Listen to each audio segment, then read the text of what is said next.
Princess कटिंगचं मी cutting तुम्हाला दाखवलेलं आहे. तर कशा पद्धतीने तुमच्या लक्षात आलंय मला सांगा बरं.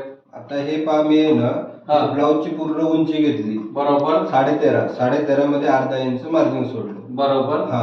आणि छातीचा चौथा भाग आणि त्याच्यामध्ये 1.25 इंच मार्जिन, बरोबर. पोटाचा आहे समजा कमरेचा भाग, त्याच्यामध्ये 2.5 इंच मार्जिन टाकली. आणि त्यात हे टक्सचं पॉइंट आहे ना, तर हे 9.5 घेतलं. आणि इथंचं हे असं समजा हे इकडचा भाग आहे ना, त्याच्यामध्ये जवळपास 3.25 घेतलं. याला कमीत जर समजा चेस्ट असेल तर त्या हिशोबाने 3.5 पण टाकू शकतो आपण. म्हणजे 4.25 घेतलं त्याचा अर्थ असा की तुम्हाला मोठं माप असलं की तुम्ही 4.25 घेणार आणि 36 च्या आत असेल तर 3.5 घेणार. अगदी बरोबर. आणि त्यानंतर हे त्यांचं जे असं प्रिन्सेसचा शेप दिलाय, तर त्यामध्ये खालच्या भागाला 1 इंचाचा गॅप पडतो, म्हणजे हा कट करायला लागतो.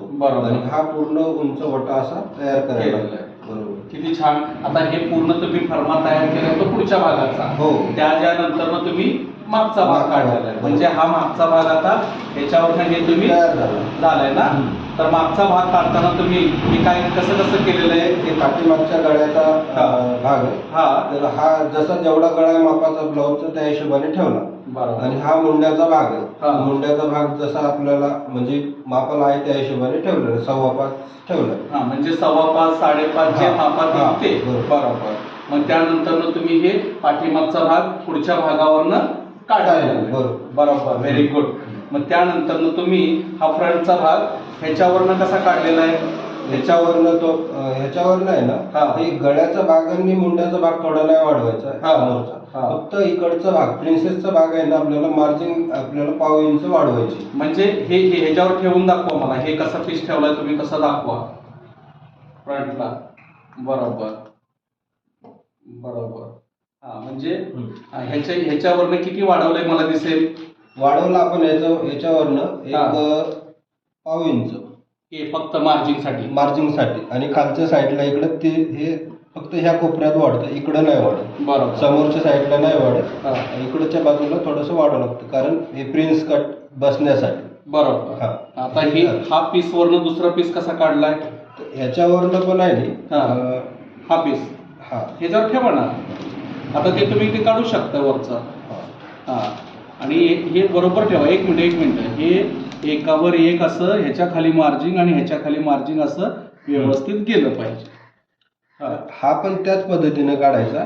वरच्या मुंड्याच्या साईडला थोडं पण नाही वाढवायचं, इकडं प्रिन्सेसच्या साईडनं वाढवायचं. इथं हा जो टक्स पॉइंट असतो इथं कमीत कमी 1 इंच वाढून घ्यायचा. आपल्या 1 इंच 1.25 इंच जसं समजा मापानुसार हे वाढून घेतलं, तर मग ह्याला आपल्याला एक समजा व्यवस्थित आकार द्यावा लागतो, जो की प्रिन्सेस मध्ये आला पाहिजे. आणि त्या हिशोबाने हे ठेवायचं खालच्या. म्हणजे मला काय म्हणायचं, इथून जे वाढीव ठेवलंय हे फक्त जोडण्यासाठी आहे आपल्या. हे जोडण्यासाठी आहे. आणि हा उंचवटा येण्यासाठी, हा फक्त प्रिन्स बसण्यासाठी, म्हणजे छातीचा उठावा येण्यासाठी. बरोबर. छान. आता हे भाग काढून टाकला आपण. तर आता हे बाही, आता बाही ज्याप्रमाणे तुम्ही कटिंग केली त्याप्रमाणे आता लावून दाखवा बरं. म्हणजे हे फायनल कटिंग झालेलं आहे आपलं. हो बरोबर. तर हे मला लावून दाखवा बरं. आता हे पहा, इथं मी हे माझं सेंटर पॉइंट आहे. आता मी इथं थोडंसं शिलाईसाठी सोडणार वरच्या बाजूला शोल्डरला. तिथनं मग हे असं मी पद्धतशीर ह्याला जोडून घेणार. जोडत तुम्ही तसं नाही तसं करायची गरज नाहीये. तर हे बघा, ही असं इथं धरायचं आणि हे खड्डा असतो ना, खड्ड्याला हा मॅच करतच आपण ही इकडली बाजू घ्यायची खड्ड्याची. या बघा, इकडे शोल्डरचं 1.5 इंच बरोबर जातं, त्याप्रमाणे हे असं मिळवत आपण ह्याला असं कडेपर्यंत पोहोचतो. म्हणजे हे तुमचं पूर्ण प्रिन्सेस कटचं फायनल कटिंग तयार झालेलं आहे. म्हणजे हे तुमच्या लक्षात आलं आहे का नाही? म्हणजे तुम्हाला लक्षात आलंय की आता हे प्रिन्सेस कटचं कटिंग मी करू शकतो. बरोबर ना. आता काय अडचण आहे का तशी? नाही, याच्यात काही नाही. पण कसं असतं की मापानुसार मग काही बदल होतात, तर ते नंतर विचारायला लागेल मला. Very good. चला, छान कटिंग केलेलं आहे, सुंदर केलं. आता अस्तर आहे हे, तर ह्याच्यावर सिल्क ठेवून तुम्ही कटिंग करू शकता. छान.